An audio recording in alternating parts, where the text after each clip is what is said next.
നമസ്കാരം. പതിരും കതിരും.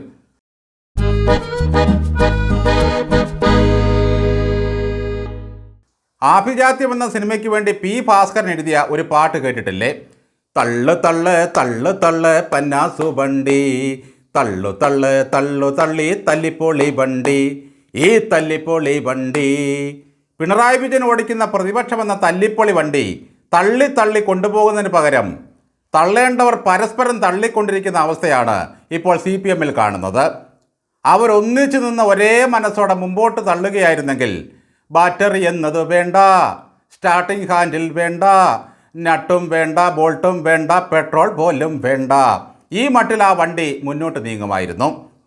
കഴിഞ്ഞ 10 വർഷം പിണറായി വിജയൻ നയിക്കുന്ന സർക്കാരിനെ ചില്ലറയൊന്നുമല്ല ഇവർ മുന്നോട്ട് തള്ളിക്കൊണ്ടു പോയത്. തള്ളോട് തള്ളായിരുന്നു. തള്ള എന്ന വാക്കിന് തന്നെ പുതിയ നിർവചനം കൊടുത്തവരാണ് CPM-കാർ. ഇപ്പോഴിതാ തെറ്റ് തിരുത്തുന്നതിൻ്റെ ഭാഗമായിട്ടാണെന്ന് തോന്നുന്നു CPM-ൻ്റെ മുതിർന്ന നേതാക്കളും പ്രതിപക്ഷ നേതാവും പാർട്ടി സെക്രട്ടറിയും എല്ലാം പരസ്പരം അങ്ങോട്ടും ഇങ്ങോട്ടും തള്ളോട് തള്ളാണ്. ഇവരുടെ ഈ തള്ളും തള്ളിക്കളയലും കണ്ട് ജനം ഒന്നടങ്കം മേൽ വിവരിച്ച പാട്ടിൽ അടൂർ ഭാസി പാട്ട് പാടിയ പോലെ പാപ്പ മകരി മാമ ഗിരിസ പാപ്പ എന്ന് കോറസായി പാടി ആനന്ദിക്കുകയാണ്. പാർട്ടി തെറ്റുതിരുത്തി മുന്നോട്ട് പോകുന്നതിൻ്റെ ഭാഗമായി ഒരു ശില്പശാലയിൽ പങ്കെടുത്ത് MA ബേബി സാർ ഒരു കാര്യം പറഞ്ഞു. ചിലരുടെ സ്ഥാനാർത്ഥിത്വത്തിൽ അപകടമുണ്ടെന്ന് മനസ്സിലാക്കുമ്പോൾ അത് സ്വയം തിരുത്തി മുന്നോട്ട് പോകാൻ ശ്രദ്ധിക്കണമെന്നായിരുന്നു ആ ആഹ്വാനം. ദേശീയ സെക്രട്ടറി MA ബേബിയുടെ ഈ പ്രസ്താവനയെ ഗോവിന്ദനും പിണറായി വിജയനും ചേർന്ന് ഞങ്ങ് തള്ളി. വിഴിഞ്ഞം തുറമുഖത്ത് MSC വരുന്നത് കഴിഞ്ഞ സർക്കാരിൻ്റെ ഇച്ഛാശക്തിയാണെന്നും അഭിമാന മുഹൂർത്തമാണെന്നും പറഞ്ഞ് ദേശാഭിമാനി ലേഖനം എഴുതി. എന്നാൽ സംഗതി വിവാദമായപ്പോൾ അതിൻ്റെ പിറ്റേന്ന് കയറുപിരി ശാസ്ത്രജ്ഞനായ തോമസ് ഐസക്ക് ആദ്യം ദേശാഭിമാനിയെ തള്ളിക്കളഞ്ഞു. രണ്ടാമത്തെ ദിവസം MV ഗോവിന്ദൻ ദേശാഭിമാനിയെ തള്ളി. ലേഖകന്മാർ പലതും എഴുതും, അത് പാർട്ടി നിലപാടല്ലെന്നായി. മൂന്നാം ദിവസം ഗോവിന്ദൻ്റെ ചുവട് പിടിച്ച് പിണറായി വിജയൻ ദേശാഭിമാനിയെ ആഞ്ഞു തള്ളി. നേരുകൾ പലതും നേരത്തെ പറയുന്നവരാണ് ദേശാഭിമാനിക്കാർ. ആ പത്രം വായിക്കാൻ ബ്രാഹ്മമുഹൂർത്തത്തിൽ എഴുന്നേറ്റ് വരാന്തയിലിരിക്കുന്ന മുഴുവൻ കമ്മികളെയും തള്ളുന്നതായിരുന്നു ഈ ഉന്നത നേതാക്കളുടെ തള്ളിപ്പറച്ചിൽ. നോക്കണേ, പാർട്ടി സെക്രട്ടറിയും പ്രതിപക്ഷ നേതാവും ഒന്നിച്ചിറങ്ങി സ്വന്തം മുഖപത്രത്തെ തള്ളുന്ന പരിപാടി ഇതിനു മുമ്പ് നമ്മൾ എവിടെയെങ്കിലും കണ്ടിട്ടുണ്ടോ? അതിനുശേഷം വിഴിഞ്ഞത്ത് നിന്നും ദിവ്യ അയ്യരെ മാറ്റിയതുമായി ബന്ധപ്പെട്ട വിഷയത്തിൽ ആദ്യം പ്രതികരണമായി വന്നത് KK രോഗേഷ് ആയിരുന്നു. ശബരിനാഥനില്ലാത്ത സങ്കടമായിരുന്നു KK രോഗേഷിന്. കണ്ണൂർ കവചമാണല്ലോ. ദിവ്യ അയ്യരെ മാറ്റിയതിൻ്റെ പിന്നിൽ സതീശനും അദാനിയും തമ്മിലുള്ള ഗൂഢാലോചനയാണെന്നായി അദ്ദേഹത്തിൻ്റെ അഭിപ്രായം. എന്നാൽ രാകേഷിൻ്റെ ആ പ്രസ്താവനയെ തള്ളിക്കൊണ്ടാണ് ഉണ്ടമ്പൊരു ചിറ്റപ്പൻ ജയരാജൻ രംഗത്ത് വന്നത്. അത്തരത്തിലുള്ള അഴിമതി ആരോപണങ്ങൾ ഉന്നയിക്കുന്നവർ തന്നെ അത് തെളിയിക്കണമെന്നും രാഷ്ട്രീയം കളിച്ച് വിഴിഞ്ഞത്തെ നശിപ്പിക്കരുതെന്നുമായിരുന്നു അദ്ദേഹത്തിൻ്റെ അഭിപ്രായം. അതിനപ്പുറം രസകരമായൊരു കാര്യമുണ്ട്. പാർട്ടി സെക്രട്ടറിയും പ്രതിപക്ഷ നേതാവും പറഞ്ഞത് ഗൗനിക്കാതെ ജയരാജൻ പറഞ്ഞു എല്ലാം അദാനി വിശദമാക്കിയിട്ടുണ്ട് എന്ന്. അവിടെ എന്തെങ്കിലും അഴിമതി നടന്നതായി എനിക്ക് തോന്നുന്നില്ല. അത്രയും കൂടി EP ജയരാജൻ പറഞ്ഞു വെച്ചു. ചുരുക്കത്തിൽ ജയരാജൻ്റെ ഒറ്റത്തള്ളുകൊണ്ട് അറബിക്കടലിൽ പോയി വീണത് പിണറായി വിജയനും ഗോവിന്ദനും KK രോഗേഷും ഒന്നിച്ചാണ്.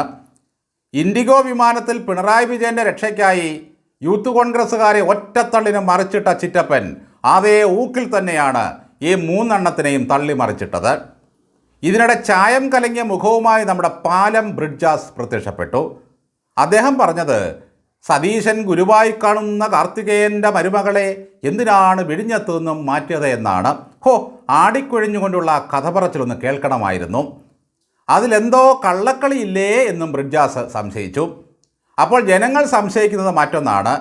കാർത്തികേയൻ എന്ന കോൺഗ്രസ് നേതാവിൻ്റെ മരുമകളും ശബരിനാഥൻ എന്ന മുൻ MLA-യുടെ ഭാര്യയുമായ ദിവ്യ അയ്യരെ പിണറായി വിജയൻ ഉന്നതമായി ഈ പദവിയിൽ നിയമിച്ചത് എന്ത് ലക്ഷ്യം വെച്ചിട്ടായിരുന്നു? വല്ലാത്തൊരു മഹാമനസ്കൻ തന്നെ ഈ പിണറായി സാറ്. എന്നാൽ ഇന്ന് രംഗത്ത് വന്ന് നമ്മുടെ ശൈലജ മാതാശ്രീ പറയുന്നത് ഭരണം മാറുമ്പോൾ ഉദ്യോഗസ്ഥരെ മാറ്റുന്നതിൽ അത്ഭുതമൊന്നുമില്ല, ഇതിൽ വിവാദത്തിൻ്റെ യാതൊരു കാര്യവുമില്ല എന്നാണ്. നോക്കണേ, ഒരു വനിതാ സഖാവ് ആരെയൊക്കെയാണ് തീർത്തങ്ങ് തള്ളിയത്. പ്രതിപക്ഷ നേതാവിനെ തള്ളി സെക്രട്ടറി ഗോവിന്ദനെ തള്ളി, രാകേഷിനെ തള്ളി ബ്രിഡ്ജാസിനെ തള്ളി. തൊട്ടു പിന്നാലെ ഇറങ്ങി വന്ന ശ്രീമതി ടീച്ചർ പിന്നെയും തള്ളി. ശ്രീമതിയും പറയുന്നത് ഉദ്യോഗസ്ഥരെ മാറ്റുന്നതിൽ എന്താണ് അത്ഭുതം എന്നാണ്. കഴിഞ്ഞ ആഴ്ച നടന്ന ഒരു തള്ള് ജനം അത്ഭുതത്തോടെയാണ് കണ്ടത്. വർഗവഞ്ചകൻ തെറ്റുതിരുത്തി വന്നാൽ ഏത് നിമിഷവും പാർട്ടിയിൽ എടുക്കുമെന്നായി എം വി ജയരാജൻ്റെ പ്രസ്താവന. എന്നാൽ തൽക്ഷണം അതിനെ തള്ളിക്കളഞ്ഞു എം വി ഗോവിന്ദൻ. ചുരുക്കി പറഞ്ഞാൽ CPM-ൻ്റെ ഉന്നത നേതാക്കളെല്ലാം പരസ്പരം തള്ളോട് തള്ള് ഇതുതന്നെ പരിപാടി. നിയമസഭയിൽ ചെന്ന പ്രതിപക്ഷ നേതാവിനെ തൊട്ടടുത്തിരിക്കുന്ന ബാലഗോപാൽ തള്ളുന്നു, തോണ്ടുന്നു. എന്തായാലും അടുത്ത കർക്കടക മാസം തുടങ്ങി അവസാനിക്കുന്നതിന് മുമ്പ് ഈ പാർട്ടിയിൽ വല്ലതുമൊക്കെ സംഭവിക്കും. വമ്പിച്ച ആടിമാസ കിഴിവും ഗ്രാൻഡ് ഓഫറുമായി ആരെങ്കിലും സമീപിച്ചാൽ അങ്ങോട്ട് ചാടാൻ തയ്യാറായിരിക്കുകയാണ് പല നേതാക്കളുമെന്ന് തോന്നുന്നു.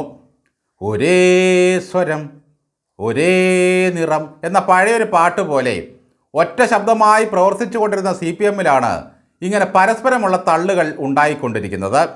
ഇതാലോചിക്കുമ്പോൾ ഒരപകടം മണക്കുന്നുണ്ട്. EP ജയരാജൻ രാജീവ് ചന്ദ്രശേഖരനെ ഒരിക്കൽ പുകഴ്ത്തിയതിൻ്റെ പുകിലും നമ്മൾ കേട്ടു. പാപിക്കൊപ്പം ചേർന്നാൽ ശിവനും പാപിയാകുമെന്നായിരുന്നു പിണറായി വിജയൻ അന്ന് പറഞ്ഞത്. അതിനുശേഷം EP ജയരാജൻ പുസ്തക വിവാദവും വന്നു. ചുരുക്കത്തിൽ അദാനിയെയും രാജീവ് ചന്ദ്രശേഖരനെയും എല്ലാം ഒരുപോലെ സ്നേഹിക്കുന്ന കമ്മ്യൂണിസ്റ്റുകാരനാണ് EP ജയരാജൻ. ഭരണത്തിലിരിക്കുന്ന സമയത്ത് തുറമുഖ വകുപ്പിൻ്റെ ചുമതലയുള്ളപ്പോൾ അദാനിയെ അവർ പാർട്ട്ണർ എന്ന് വിളിക്കാൻ വാസവനും ഒരു ലജ്ജയും തോന്നിയില്ല. പക്ഷേ ഭരണം പോയതോടെ വാസവനും അദാനി എന്ന് കേൾക്കുമ്പോൾ കയ്പായി. ഭരണം പോയതിൻ്റെ കലിപ്പിൽ ആദ്യമൊക്കെ ഇവർ പറഞ്ഞത് ഒറ്റ ദിവസം പോലും സതീശൻ സർക്കാരിന് സ്വസ്ഥത കൊടുക്കരുത് എന്നായിരുന്നു. പക്ഷേ ഇപ്പോൾ ഒറ്റ ദിവസം പോലും സ്വസ്ഥതയില്ലാത്ത അവസ്ഥയിലായിരിക്കുകയാണ് CPM. AKG സെൻറ്ററിൻ്റെ അടുപ്പിലാണെങ്കിൽ തീ പുകയുന്നില്ല. പിണറായി വിജയൻ്റെ വാർത്താ സമ്മേളനങ്ങൾ പോലും ചാനലുകൾ തള്ളിക്കളഞ്ഞ മട്ടാണ്. വെറുതെ മുണ്ടും മടക്കിക്കുത്തി തലയിൽ തൊപ്പിയും വെച്ച് വയനാട്ടിൽ ചെന്ന് ചെളിയിലൂടെ നടന്നത് മിച്ചം.